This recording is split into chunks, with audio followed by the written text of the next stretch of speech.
je ne saurais commencer cet exposé sans avoir une pensée pour les millions de Congolais qui sont morts depuis 1996 jusqu'à ce jour, sans savoir expressément ce qu'ils ont fait, parce que tous ces Congolais ont eu tort d'être sur un territoire bourré de richesses. Je ne saurais non plus manquer de pensée profonde pour les femmes congolaises, dont on ne parle pas parce que ce sont les femmes qui nous donnent la vie, grâce à elles que nous pouvons exister, et tout ce que les femmes congolaises endurent dans le silence le plus total depuis de très nombreuses années, eh bien, est quelque chose d'inacceptable et d'insoutenable. Lorsque j'ai commencé mon travail, il y a plusieurs années de ça, sur la région des Grands Lacs, je ne savais pas que le Congo était véritablement l'enjeu de ce qui se passe actuellement et de ce qui s'est passé au Rwanda en 1994. Mon objectif, en démarrant mes travaux, était tout simplement de comprendre pourquoi deux chefs d'État avaient été tués dans un attentat le 6 avril 1994 et pourquoi, après cet événement tragique, la communauté internationale a gardé le silence sur la mort de deux chefs d'État.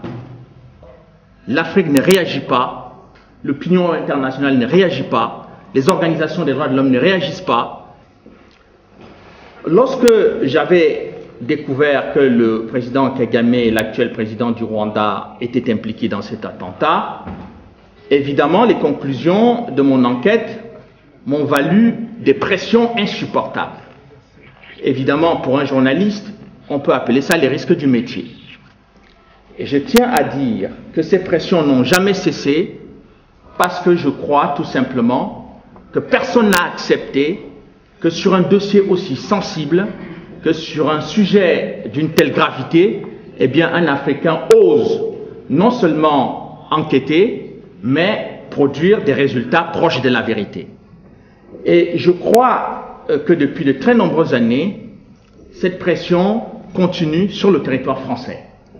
Et je tiens à rappeler, depuis que l'annonce de ce livre a été faite, eh bien, plusieurs lettres de menaces nous ont été adressées. Dans cette salle même où nous tenons la rencontre, des pressions ont été exercées il y a quelques heures pour que cette rencontre ne puisse pas avoir lieu. Après plusieurs années de recherche, où j'ai pu me rendre aussi bien en Afrique, aux États-Unis et dans beaucoup de pays européens, j'ai rencontré de nombreux témoins. J'ai pu obtenir de nombreux documents, notamment des documents confidentiels très importants au sein de l'Union européenne. Et au terme de toutes ces rencontres, j'ai fini par me faire une intime conviction. Une conviction non pas fondée sur mes préjugés ou sur mes sentiments, mais une conviction fondée sur les faits. Et les faits, quels sont-ils? Il se trouve que en 1997, plus précisément dès 1996, Laurent Désiré Kabila, donc, qui était à l'époque membre de l'AFDL, l'Alliance démocratique des forces de libération du Congo, avait décidé de renverser le maréchal Mobutu qui gouvernait le Congo depuis plus d'un quart de siècle. Et cette alliance avait été créée, d'après ses fondateurs, dès 1976 par Victor Mpoyo, que beaucoup de Congolais connaissent très bien, et qui s'est retrouvé par la suite ministre d'État au sein du gouvernement de Laurent Désiré Kabila. L'objectif pour eux était d'essayer de transformer le Congo que le maréchal Mobutu et un certain nombre de pays occidentaux avaient perverti depuis l'indépendance de ce pays.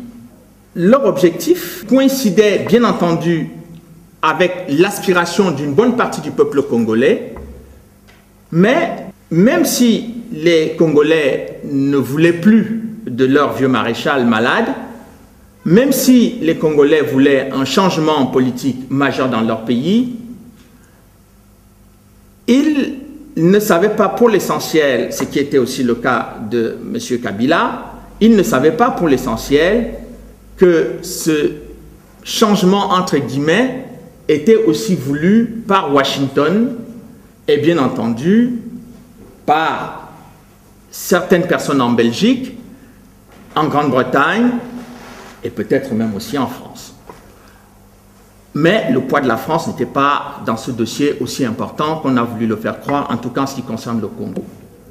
Donc lorsque l'AFDL de Kabila se met en place, dans les années en 1996, je constate que, eh bien, les discussions que j'ai pu avoir avec M. Mpoyo et d'autres, c'est qu'ils sont convaincus que les États-Unis vont les soutenir dans cette opération. Évidemment, le gouvernement Clinton avait décidé de changer de partenaire à cette époque parce que le maréchal Mobutu, qui avait été le rempart anticommuniste dans la région pendant toute la période de la guerre froide, était en quelque sorte arrivé au terme de son travail ou de sa mission. Pour eux, pour les États-Unis, comme pour un certain nombre de pays occidentaux, eh bien, le maréchal avait certainement rendu de bons et loyaux services, mais il était nécessaire qu'il parte. Et pour partir, eh bien, ils ont donné l'impression à tout le peuple congolais que, eh bien, le changement allait être déterminant et décisif. Et que ce changement-là était un changement qui était porté par l'ensemble du peuple congolais. Et qu'en plus d'être porté par le peuple congolais, ce changement était l'un des premiers grands changements que l'Afrique allait vivre, puisque, eh bien, pour la première fois, le chef d'État le plus redouté en Afrique pendant de très nombreuses années allait être pour la première fois évincé. Et donc, cette espèce d'engouement général était en réalité une escroquerie. Et pourquoi est-ce que c'était une escroquerie?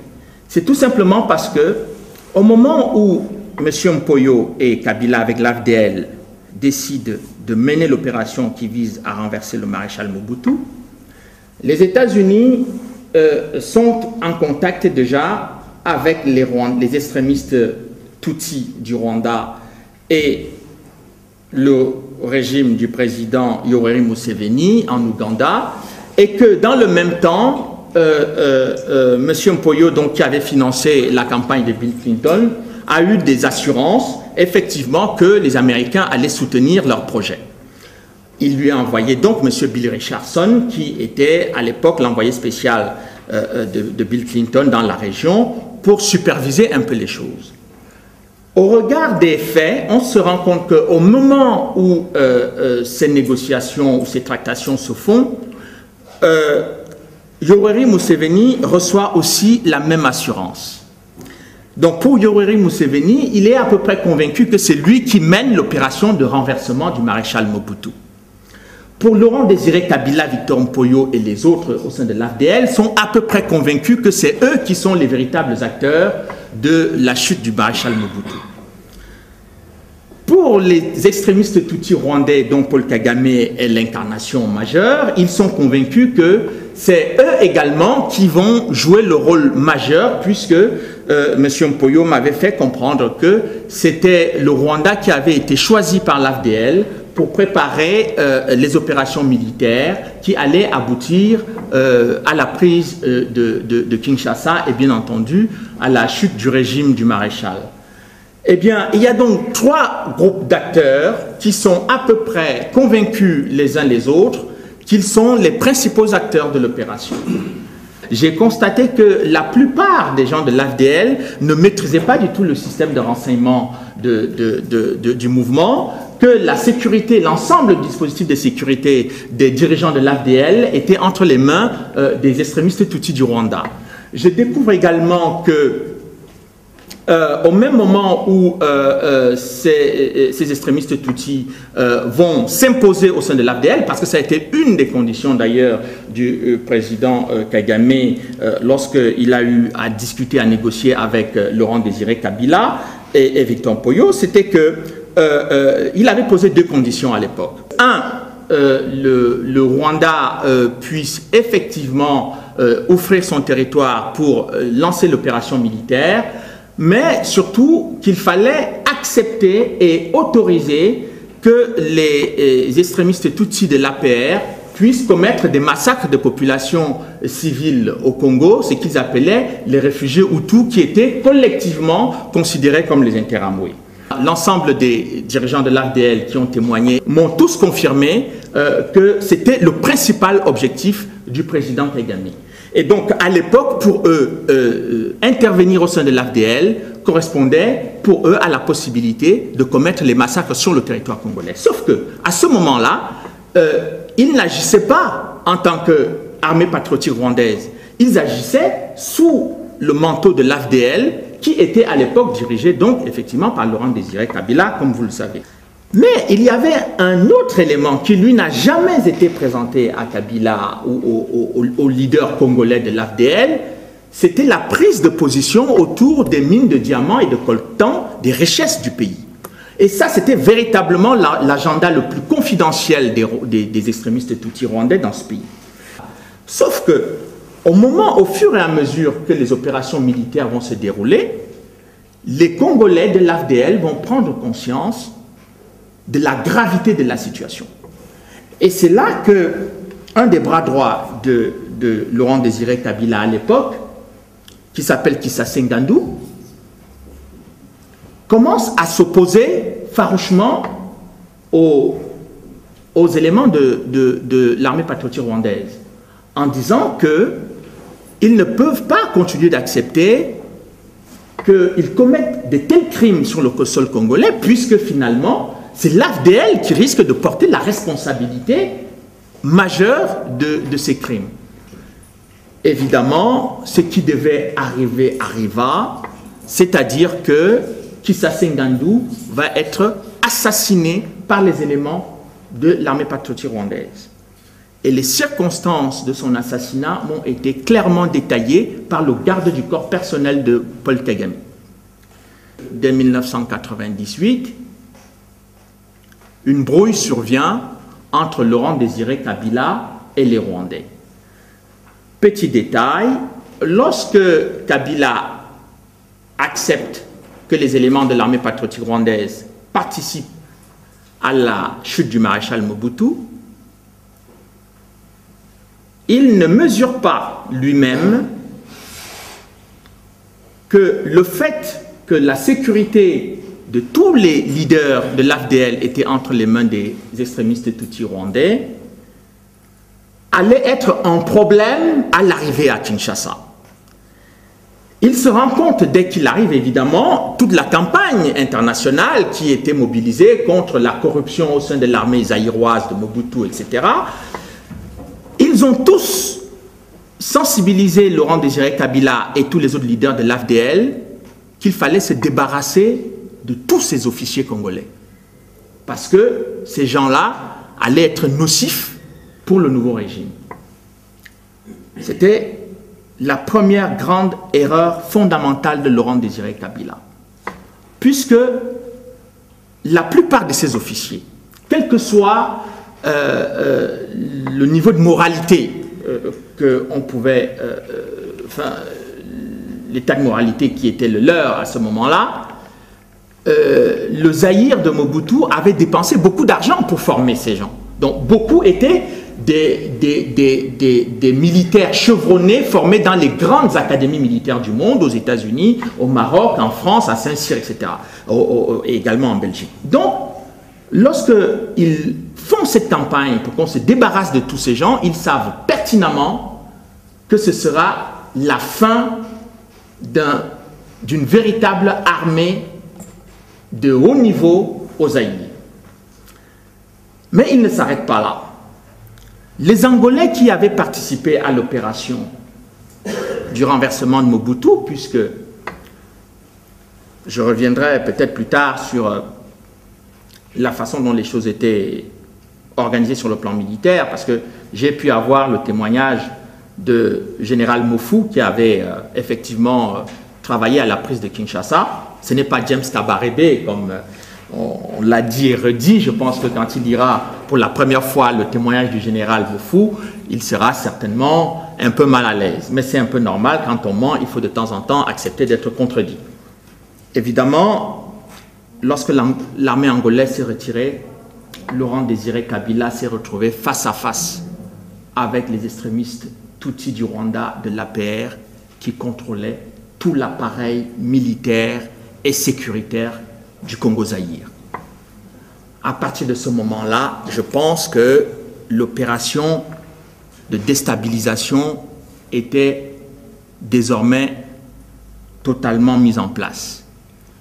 En 1998, comme vous savez, Laurent Désiré Kabila décide de se séparer de ses alliés encombrants et devenu surtout très envahissant. La guerre, ce qu'on appelait la deuxième guerre du Congo, est effectivement déclenchée cette année-là.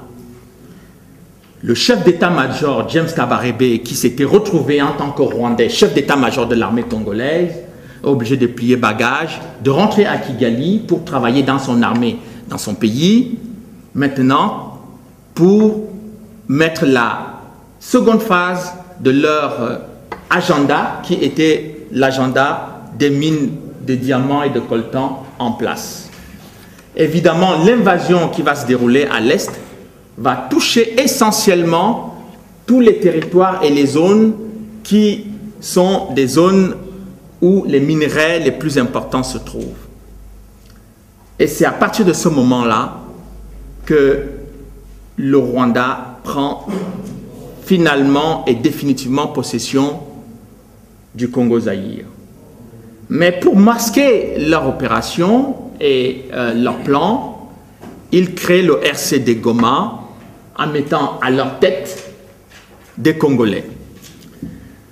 Là encore, même stratégie qu'avec l'AFDL, j'interroge certains hauts responsables du RCD Goma, dont certains aussi travaillaient pour les services de renseignement. Je dis, mais qui c'est qui était en charge des services de renseignement du RCD Goma et qui c'est qui travaillait qui avait la charge de protéger vos leaders? Même réponse à quelques années de distance et avec des gens qui ne se connaissaient pas. Eh bien, tous disent que l'ensemble du dispositif de sécurité du RCD Goma et des services de renseignement était entre les mains des extrémistes Tutsis du Rwanda. Deuxième grande erreur, c'est que les Congolais qui s'étaient appuyés sur le Rwanda, qui avaient des raisons légitimes de s'opposer à Laurent Désiré Kabila, eh bien, ne se sont pas rendus compte que le dispositif sur lequel ils s'appuyaient était un dispositif qui était complètement miné et que la marge de manœuvre qu'ils pouvaient avoir était extrêmement faible. Et donc, ils se sont retrouvés en train de travailler, non pas pour apporter le changement au Congo face au gouvernement de Laurent Désiré Kabila qu'ils contestaient, mais ils se sont retrouvés en train de travailler pour le Rwanda et pour les multinationales qui étaient déjà engagées derrière le Rwanda pour travailler avec le président Paul Kagame. En menant cette enquête, mon objectif n'était pas de faire une enquête sur les Tutsis, parce que j'en connais beaucoup et j'ai des amis parmi les Tutsis, comme j'en ai parmi les Hutus, comme j'en ai parmi les Congolais également. Mais mon objectif était d'identifier à l'intérieur de cette communauté ce qui posait problème. Et je me suis rendu compte que c'était exactement les mêmes qui avaient commis l'attentat du 6 avril 1994, qui avaient travaillé au renversement du maréchal Mobutu, qui ont envahi Laurent Désiré Kabila, qu'ils prétendaient avoir soutenu, et qui plus tard vont participer également à son assassinat. Parce que ça, c'est quelque chose qui n'est pas encore suffisamment connu, mais je pense que bientôt on commencera à avoir des informations extrêmement détaillées de la façon dont le Rwanda a été impliqué dans l'assassinat de Laurent Désiré Kabila. Et en travaillant sur les extrémistes Tutsis, j'ai d'abord voulu contribuer au fait que dans l'opinion publique aujourd'hui, lorsque vous dites que, ah tiens, il y a des Tutsis qui peuvent être méchants. Tout le monde vous regarde avec des grands yeux en vous disant, vous êtes négationniste, vous êtes révisionniste, vous êtes contre le génocide des Tutsis. Je considère que cette façon de procéder relève du terrorisme intellectuel. Je pense tout simplement que les extrémistes Tutsis du Rwanda n'ont pas perdu autant de personnes que les Tutsis qui étaient à l'intérieur de ce pays. La plupart des extrémistes Tutsis qui ont commis les crimes et qui ont commis l'attentat du 6 avril venaient d'Ouganda et avaient une partie essentielle de leur famille en Ouganda et dans les pays étrangers.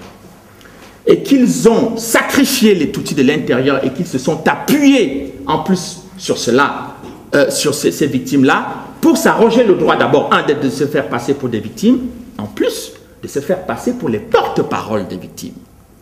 Cette imposture, à la fois sur le plan politique et humain, est inacceptable. Et c'est pour cela que je pense qu'un minimum de rigueur intellectuelle nécessitait qu'on pose la question de savoir, d'accord, évidemment, il y a eu des Tutsis tués au Rwanda en 1994, d'accord, il y a eu un génocide commis à l'égard de ces gens, mais que viennent faire les Congolais dans cette galère? Est-ce que des Congolais ont traversé la frontière en 1994 pour aller massacrer des Tutsis aussi? Est-ce que des Congolais ont refusé d'accueillir les Tutsis rwandais? Et dans le livre, je montre très bien que toute l'imposture qui a été faite autour des Banyamulenge relève également de la manipulation. Depuis les années 20, le Congo a toujours accueilli sur son sol des Tutsis venant du Rwanda, pour des raisons démographiques, pour des raisons économiques sur le plan à l'époque coloniale, mais mieux que ça, lorsque il y a eu les événements de 1959, où il y a eu un changement de pouvoir au Rwanda, où les Tutsis, évidemment, dirigeaient le pays sous le régime monarchique, beaucoup de Tutsis qui fuyaient effectivement les événements tragiques de leur pays se sont réfugiés au Congo et les Congolais les ont accueillis à bras ouverts sans aucun problème. Ils ont fait mieux que ça. Je suis bien entendu ceux qui critiquent beaucoup le maréchal Mobutu, mais évidemment, il y a très peu de... je tiens à rappeler quand même que c'est sous le maréchal Mobutu que beaucoup de Tutsis ont prospéré dans ce pays et que le directeur de cabinet du président Mobutu, M. Bisengimana, était un réfugié Tutsi qui est arrivé à ce niveau de pouvoir et qui fait partie des gens qui ont travaillé à la mise en place de la déstabilisation du Congo qu'on voit aujourd'hui. Donc, toute la campagne qui a été faite sur le Kivu, sur les Banyamulenge avec Laurent Nkunda, dont on nous dit aujourd'hui qu'il est en résidence surveillée au Rwanda, je pense que c'est malhonnête et surtout c'est injuste à l'égard du peuple congolais. Pour tout ce que le peuple congolais a consenti, parce que dans les années 70 jusqu'aux années 80 à peu près, le gouvernement du Zaïre de Mobutu avait consenti un certain nombre de bourses de formation à beaucoup de réfugiés Tutsis, au détriment parfois d'un certain nombre de Congolais. Donc, je ne comprends pas qu'on puisse avoir le comportement qu'on a aujourd'hui à l'égard de ce pays. Ça, c'est un point. L'autre point que je voulais aborder, que j'ai abordé également dans ce livre, je vais parler des soutiens évidemment, c'est la grande manipulation, l'insupportable manipulation qu'il y a entre les événements du Rwanda avec la Shoah. Je pense tout simplement qu'il ne fallait plus continuer de laisser cette mascarade se répandre. Pour avoir beaucoup travaillé sur les événements de la Seconde Guerre mondiale, ce que certains d'entre vous savent, j'ai travaillé beaucoup sur le rôle des Africains dans l'armée française pendant cette période, et que je suis allé en Allemagne interroger l'un des derniers survivants noirs des camps nazis. Donc il est né en Allemagne, il a grandi avec le régime d'Hitler, et il a été parmi les Noirs qui ont subi les lois du Troisième Reich en Allemagne. Donc je connais un tout petit peu le dossier. de la Seconde Guerre mondiale et des événements qui l'ont accompagné. Pour connaître aussi un peu le dossier du Rwanda, j'ai essayé d'énumérer dans ce livre un certain nombre de faits précis qui prouvent qu'il n'y a aucun élément précis, aucun, strictement aucun, qui puisse permettre de comparer les événements de la Seconde Guerre mondiale avec les événements du Rwanda. Exemple, le président Juvenal Habyarimana, si dictateur fut-il, comme le disent tous ceux qui le détestent, il n'a jamais écrit un livre de la trempe de Mein Kampf, comme l'a fait Hitler. Le président Juvenal Habyarimana, on peut le détester, il n'a jamais prononcé un seul discours mettant en cause une partie de la population de son pays. Jusqu'à ce jour, je n'en ai pas trouvé. J'attends qu'on m'apporte un discours du président Habyarimana où il dit « mort les Tutsis » où on va castrer ou je ne sais pas quoi, faire quoi avec des Tutsis qui étaient au Rwanda. Je n'en ai pas trouvé un seul. Il n'y a jamais eu au Rwanda d'infrastructure d'extermination comme ça a été fait en Allemagne. On n'a pas vu des camps de concentration au Rwanda. Peut-être qu'aujourd'hui il y en a pour les populations qui n'ont pas le bon profil. Il n'y a jamais eu de guerre que le président Habyarimana a déclenché contre ses voisins, comme Hitler l'a déclenché contre la France, contre la Belgique et la Pologne. Quand je parle de guerre déclenchée par le président Habyarimana, les Juifs n'ont jamais déclenché la guerre contre la Wehrmacht dans les événements de 1940 jusqu'en 1945. Mais les extrémistes Tutsis ont déclenché deux guerres au Rwanda contre ce qu'ils appelaient leur pays d'origine. La communauté juive n'a pas pris le pouvoir à Berlin, les armes à la main, en 1945. En 1994, les extrémistes Tutsis ont bien pris le pouvoir au Rwanda, les armes à la main, en massacrant à la fois des Hutus et les Tutsis, comme je le dis, puisque eux-mêmes ont reconnu que lorsqu'ils sont arrivés à Kigali, ils ne savaient pas distinguer qui était Hutu, qui était Tutsi, ils tiraient dans la masse. Donc, j'ai dit dans le livre que s'il fallait énumérer des faits historiques extrêmement précis, ça ferait tout un livre qui prouverait qu'il n'y a aucun point de similitude entre les événements du Rwanda et les événements qui ont été à la base de l'extermination des Juifs ou même les exterminations des Noirs qui étaient en Allemagne sous le Troisième Reich. Et je pense que les Français, les Américains, les Belges, les Africains, qui contribuent à renforcer, et même une partie de la communauté juive qui accepte cela, eh bien, crachent sur les victimes de la Deuxième Guerre mondiale pendant ces événements.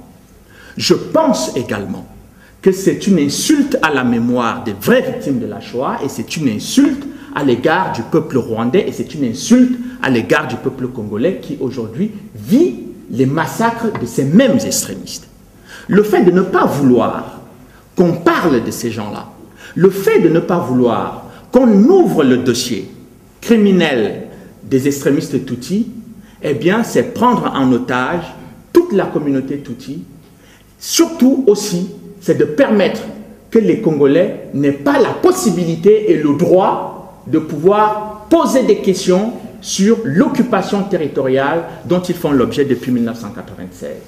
Mieux que ça, c'est de permettre, c'est d'autoriser définitivement que les extrémistes Tutsis du Rwanda déstabilisent toute la région des Grands Lacs et au-delà, sans que les gens aient le droit de dire qu'il y a violation du droit international avec les invasions étrangères et que, eh bien, qu'il y a des crimes économiques qui sont commis au Congo et probablement au-delà, parce que de ce que je sais aujourd'hui, l'objectif, ce n'est pas le Congo seulement. C'est tous les pays pétroliers de la région et surtout la possibilité d'étendre une espèce de domination et de contrôle dans une région totalement instable des multinationales et des États puissants qui soutiennent ce groupuscule toutiste, comme je le dis, pour qu'ils puissent continuer à diffuser très largement leur idéologie de la haine, du séparatisme et surtout du particularisme dans la région. Et d'ailleurs, lorsqu'on parle de discrimination à l'égard des Tutsis, je tiens aussi à rappeler quand même qu'il me semble que, pour ceux qui ont une bonne connaissance sociologique de la région d'Afrique centrale, la plupart, dans cette région, vous avez le groupe pygmée, qui est un groupe qui est l'un des plus discriminés dans la région, aussi bien au Cameroun, au Congo, en République centrafricaine, au Tchad et au Gabon. Eh bien, ce groupe, les pygmées, n'ont jamais appelé un seul État de la région à leur venir en aide parce qu'ils étaient victimes de discrimination dans un des pays. Ils n'ont jamais non plus appelé à ce que, eh bien, il y ait une campagne de sensibilisation sur les discriminations dont ils font l'objet, pas plus qu'ils n'ont cherché à ce que, eh bien, il y ait une ingérence d'un pays quelconque par rapport à leurs droits les plus fondamentaux. Donc je considère que cette campagne qui a été alimentée en France, en particulier depuis plusieurs années, sur le fait que les Tutsis étaient persécutés dans la région, notamment au Congo, est quelque chose qui est historiquement improbable. Improbable. Les discriminations, et je parle sous le contrôle de beaucoup de Congolais dans la salle qui savent exactement ce que leur pays a apporté à cette communauté. Donc je voulais extraire ce groupuscule d'extrémistes du débat politique, du débat juridique dans la région des Grands Lacs. Le rôle des États-Unis dans la région a été capital. Parce que pour qu'on comprenne pourquoi les extrémistes Tutsis du Rwanda peuvent avoir autant de pouvoir et autant de considération, y compris dans la presse internationale, il faut savoir qui est derrière eux. Et j'ai découvert, en faisant mes recherches, qu'ils avaient beaucoup de gens derrière eux. Et que tous ces gens qui sont derrière eux ont plusieurs objectifs qui sont, je crois, généralement convergents. C'est d'abord la possibilité de ne pas permettre que la vérité se fasse. Sur l'attentat du 6 avril notamment, vous avez tous suivi en France les pressions autour de l'affaire de l'attentat du 6 avril. Parce que cet attentat, comme me l'avait dit Carla Del Ponte, eh bien, si le procureur, si il est clairement démontré que ce sont les extrémistes Tutsis de l'APR qui ont abattu l'avion, alors il va falloir réécrire toute l'histoire qu'on a. Bon, et je crois que Carla, en le disant, elle savait effectivement que c'était ça, la grande difficulté. Évidemment, pour avoir osé vouloir mettre en cause les extrémistes Tutsis, Carla Del Ponte a été évincée du tribunal. Mais ce qui était important, c'était qu'il fallait pouvoir identifier les forces qui opèrent derrière ces gens pour permettre aux Congolais, bien entendu, à tous les Africains, puis aux Occidentaux de bonne foi, de poser des questions sur les raisons de ce type de soutien. On peut soutenir des gens qui posent des actes salutaires. Ça se comprend. Si vous prenez la paix, la sécurité, la stabilité dans votre propre pays et dans la région, tout le monde de sensé peut comprendre qu'on vous soutienne. Mais lorsque vous prenez le séparatisme, d'abord dans votre propre pays, ce n'est pas un scoop que de savoir que beaucoup de Hutus aujourd'hui sont quasiment inexistants au Rwanda, sur le plan politique, bien entendu, sur le plan économique, sur le plan intellectuel. Il n'y a pas de gens sensés qui puissent comprendre qu'on soutienne un groupe de gens qui violent allègrement le droit international. Il semble qu'en Afrique, l'intangibilité des frontières héritées de la colonisation a été un acquis indiscutable, quelles que soient les frustrations que beaucoup d'Africains peuvent garder de ces frontières héritées de la colonisation. On a dit on ne les touche plus. Le Rwanda a violé le droit international en envahissant le territoire congolais. Il me semble, il y a quelques années, que lorsque l'Irak l'avait fait, la consternation était générale dans le monde entier. Saddam Hussein n'a jamais cessé de payer, jusqu'à sa mort, le fait d'avoir osé envahir le Koweït. Comment il paraît presque normal et je dirais encourageant de voir quelqu'un envahir un territoire aussi grand qu'une bonne partie de l'Europe occidentale et il ne se passe rien. Une accumulation de rapports des Nations Unies sur la table qui démontre qu'il y a violation territoriale, qu'il y a massacre de populations civiles, qu'il y a pillage des ressources, et le Conseil de sécurité n'adopte aucune sanction. J'ai même découvert dans un rapport confidentiel de l'Union européenne, dont je reproduis les extraits dans ce livre, qu'un certain Louis Michel, commissaire européen en exercice sortant, lorsqu'un diplomate allemand reçoit des rapports avec ses collègues au sein de la Commission de l'Union européenne, ils disent quand même le Rwanda exagère. Il faut que nous puissions prendre des sanctions économiques liées à l'aide au développement. Du fait de l'accumulation du dossier criminel concernant le Rwanda, l'Union européenne doit pouvoir prendre des mesures conservatoires pour suspendre l'aide de l'Union européenne au Rwanda. Et le commissaire européen Louis Michel dit que c'est inacceptable et ce sera plutôt contre-productif. Je découvre également que le même commissaire européen, Louis Michel, va défendre le gouvernement rwandais à l'ONU, alors que le Rwanda est représenté par son ambassadeur à l'ONU. Donc, un représentant de l'Union européenne va défendre un pays étranger au sein des Nations Unies pour demander que les Nations Unies se mobilisent pour soutenir le Rwanda. C'est quelque chose que je n'avais jamais vu, mais je l'ai appris dans ce dossier.